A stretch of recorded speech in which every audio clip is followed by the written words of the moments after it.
This is the Lone Crater YouTube. We hope this video helps. In this video, I will explain how to adjust your Nissan Versa headlights. First, locate the adjustment screws, typically found near the headlight assembly. Next, park your Versa on a level surface, approximately 25 feet from a wall. Measure the height from the ground to the center of your headlight bulbs. This initial setup is crucial for achieving accurate and effective headlight alignment. Before making any adjustments, ensure your tire pressure is set correctly for an accurate reading.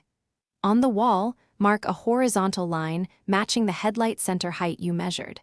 Then, mark a vertical line directly in front of your vehicle's center. These lines will serve as your precise alignment guides.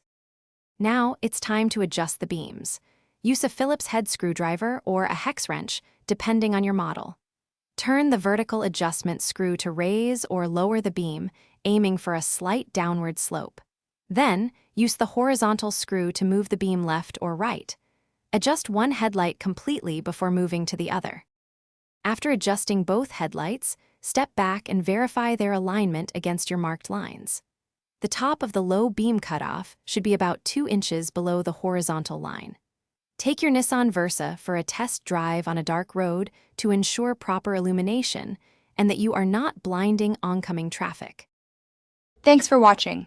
Consider subscribing if we helped you.